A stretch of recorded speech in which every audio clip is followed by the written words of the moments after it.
सो उड़ान के अलावा आपने विघ्नहर्ता गणेश में भी भगवान कार्तिकेय की वाइफ का रोल प्ले किया है। व्हाट यू कॉल देवी सेना। ओके। तो जैसे आपने बताया आप स्पिरिचुअल रह चुके हो, तो शो के जब आपको पता चला you are doing the show and बहुत कुछ इसमें माइथो वाले जो डायलॉग्स रहते हैं एंड बहुत सारी चीज़ें सीखने को मिलती है, तो इसमें आई गेस नॉर्थ के इतने सारे लोगों को नहीं पता बिकॉज साउथ में बहुत मानते हैं।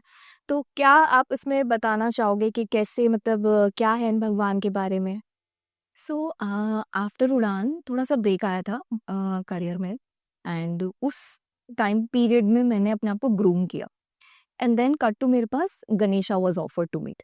एंड आई वाज लाइक कि okay it's a mytho show and mythos are literally not easy.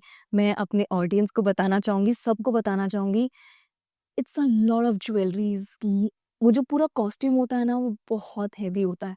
And we actors have to pull it off like 12 hours तो फॉर श्योर। एंड हमारी शिफ्ट भी थोड़ी exceed हो जाती है, कभी कभी 13 तो कभी 14 घंटे हो जाते हैं।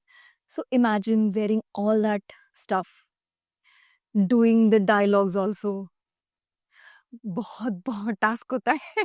लिटरली बहुत बड़ा टास्क होता है। एंड हम लोग शुद्ध हिंदी भी यूज करते हैं। सो क्योंकि अब हम माइथोलॉजी कर रहे हैं, सो टेक्निकली माइथोलॉजी हमारे एंशियंट हिस्ट्री को बिल्कुल मैच नहीं करता है, क्योंकि वो थोड़ी काल्पनिक चीजें होती हैं, बट उसको फिर भी 19-20 करने के लिए ये लोग शुद्ध हिंदी यूज करते हैं। सो शुद्ध हिंदी बोलना बहुत मुश्किल था। बुंदेलखंडी बोली इससे पहले, then cut to you have to bring it up शुद्ध हिंदी। उसमें बहुत संस्कृत वर्ड्स यूज होते थे। थोड़ा सा मुझे फायदा इसलिए हुआ था because in my 9th and 10th standard ना, इंस्टेड ऑफ हिंदी आई टुक संस्कृत। तो मुझे वो संस्कृत जो वर्ड्स रहते थे ना, तो वो मुझे बोलने में उतना प्रॉब्लम नहीं होता था because I have spoken all those words in my childhood itself.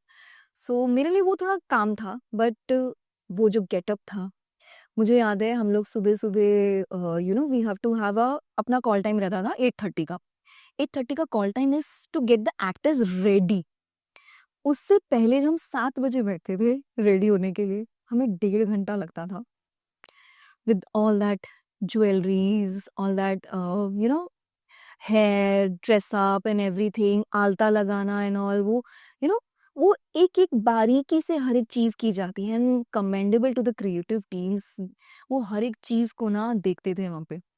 So obviously वो रेडी होना पड़ता था। सो सोचो 1.5 घंटा तो हमको रेडी होने में लग रहा है।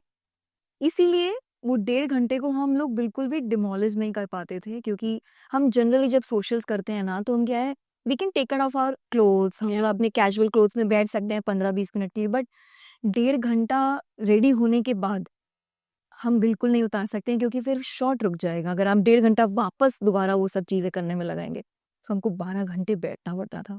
हमारे हाथ में स्क्रिप्ट आती थी, तो स्क्रिप्ट ऑब्वियसली हमें याद करनी पड़ती। तो जो 1.5 घंटा था ना, I myself use to do कि हाँ मेरा चल रहा है इधर hair and makeup and all everything, I use to mug up the lines जो भी हमारे